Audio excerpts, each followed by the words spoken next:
Meski peringatan dini tsunami sudah dicabut, masyarakat tetap diminta waspada karena gempa masih terus berlangsung. Alwi Fauzi, Makassar, Sulawesi Selatan. Ya, durasinya lama, ini semua berhamburan. Kepala Badan Meteorologi, Klimatologi, dan Geofisika atau BMKG, Dwi Korita Karnawati menegaskan gempa yang terjadi di Laut Flores bukan karena dampak dari naiknya aktivitas gunung api di sejumlah tempat di tanah air.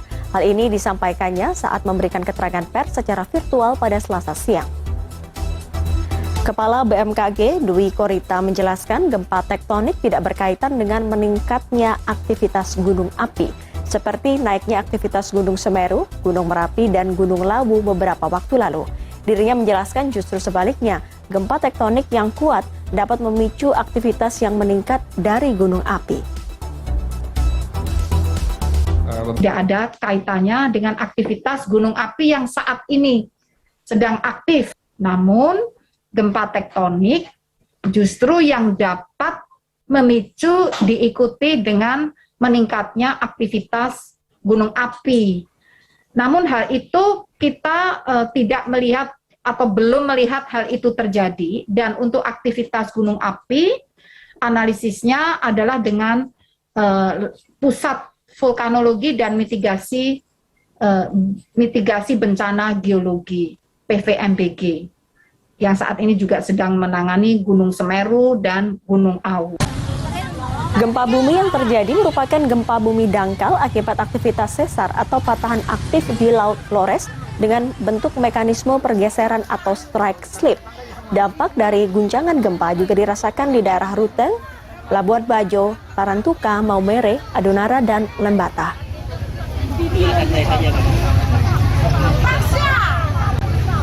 Dengan magnitudo 7,4 terjadi di Laut Flores pada hari Selasa sekitar pukul 11:30 waktu Indonesia Tengah.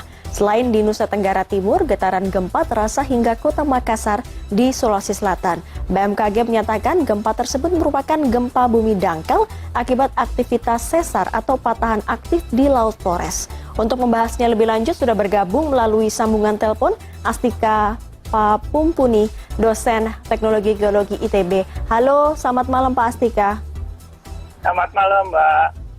Pak Astika, ini BMKG menyebut bahwa gempa yang terjadi di Laut Flores pada Selasa siang merupakan gempa bumi dangkal akibat aktivitas sesar dengan mekanisme pergeseran. Boleh digambarkan seperti apa, Pak, kepada kami masyarakat awam yang mungkin belum banyak mengetahui informasi soal kegempaan ini?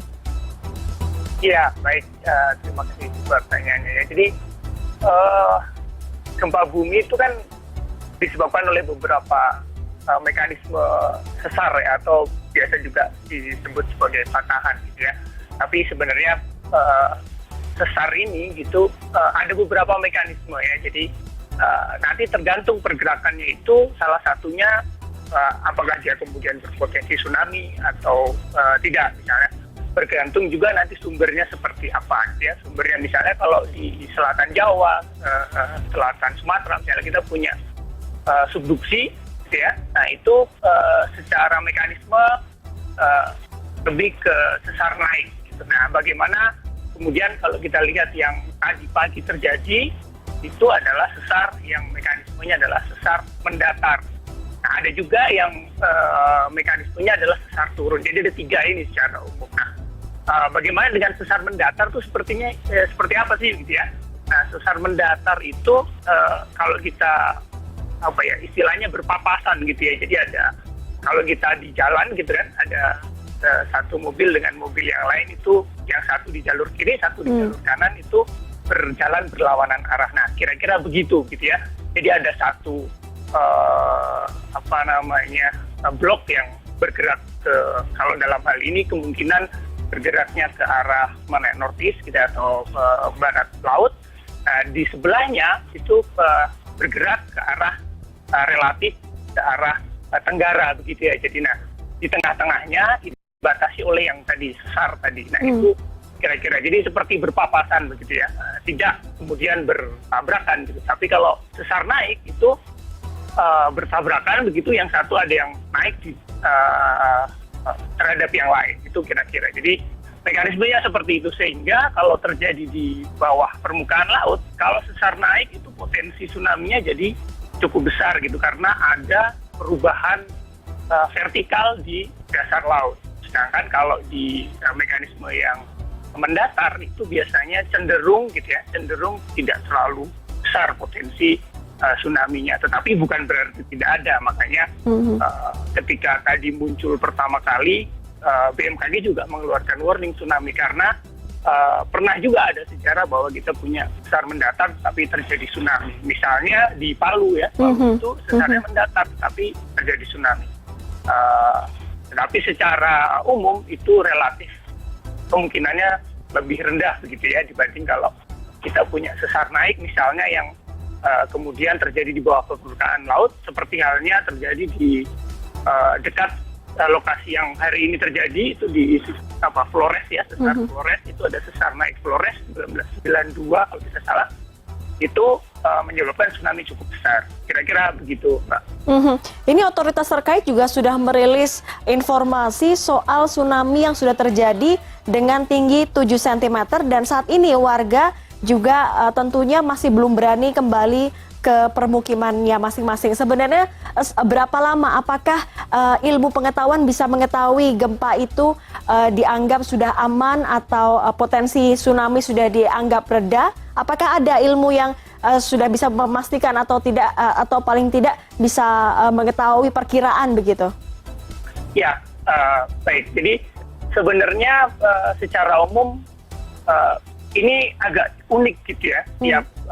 Tiap sumber gempa itu biasanya berbeda.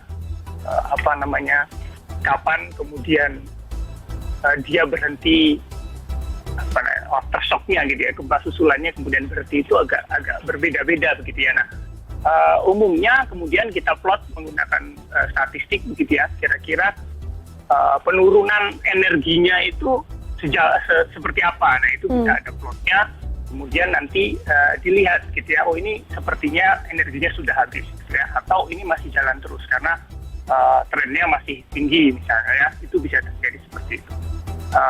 Secara umum kita tidak tahu apakah itu dalam waktu beberapa minggu, beberapa hari gitu ya, tetapi umumnya gempa besar sekali, habis itu gempa susulannya jauh lebih kecil. Tetapi dalam case tertentu gitu, misalnya kita pernah lihat Lombok misalnya ya, Lombok itu kejadiannya adalah gempa yang selanjutnya itu menjadi gempa yang cukup besar. Nah, ini ada beberapa mekanisme juga. Ada yang kadang-kadang kemudian men-trigger sesar sebelahnya begitu ya. Kemudian sehingga yang sebelahnya sudah dalam keadaan kritis ikut bergerak. Jadinya istilahnya gempanya kembar gitu atau mungkin double gitu ya. Nah, tapi semoga yang ini kita satu kali saja gitu ya main shocknya, kemudian diikuti oleh aftershock yang jauh lebih kecil gitu. Pak Astika, kalau kita berbicara soal gempa, Indonesia adalah salah satu negara dengan potensi gempa yang cukup sering ya, bahkan setiap hari terjadi di sejumlah wilayah di tanah air. Anda melihat bagaimana sebenarnya mitigasi yang dilakukan pemerintah, terutama di wilayah-wilayah yang punya potensi gempa termasuk dengan tsunami pastinya? Iya, baik. Kita sebenarnya sudah punya yang namanya peta sumber dan bahaya gempa gitu ya. Jadi ada peta sumber gempanya, artinya sumber yang menyebabkan atau yang dapat menyebabkan gempa gitu ya, yang membangkitkan gempa gitu ya. Ada namanya peta sumber gempa. Kemudian ada peta bahaya. Nah, peta bahaya ini dihitung ketika sumber-sumber tadi yang sudah dipetakan tadi kemudian diskenariokan gitu. Kalau misalnya gempa itu tergerakkan atau teraktivasi dan bergerak begitu ya, kira-kira goncangan di permukaan seperti apa, itu sudah ada juga. Nah, mungkin Bapak Ibu sekalian kalau ada aplikasinya BMKG, ada Inaris misalnya, bisa terlihat begitu ya. BNPB maksudnya, ada BNPB itu ada Inaris ya.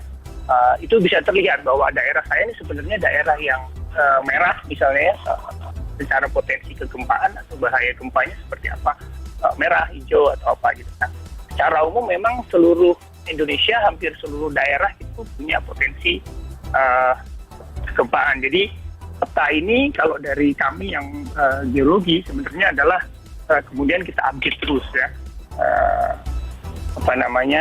peta-peta yang peta sumber dan bahaya ini harus diupdate.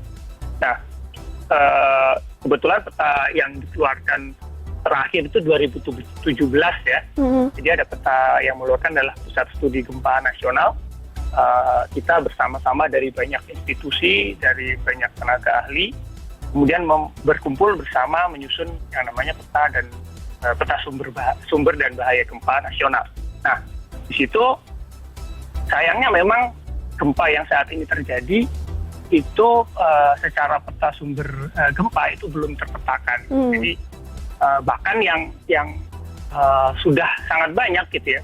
Kalau kita lihat ada 400-an sekian sumber gempa di Indonesia gitu, yang terpetakan itu masih dalam tanda kutip kita masih ada saja area ya atau gempa yang muncul di tempat yang belum terpetakan sumbernya.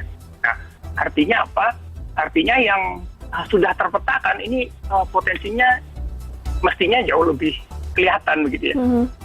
Jadi kita harus waspada sama-sama sebenarnya. Jadi tidak hanya pemerintah, tidak hanya misalnya pemerintah daerah, tapi kita semua harus aware juga, harus sama-sama aware. Saya ada di lokasi yang bagaimana nih potensi kegempaannya misalnya. Kalau potensinya merah misalnya dalam peta Inaris merah, berarti ketika saya membangun rumah harus memperhatikan itu gitu. Rumah saya harus kuat misalnya, atau kalau nggak ringan gitu ya, supaya ketika gempa terjadi tidak kemudian membahayakan kita.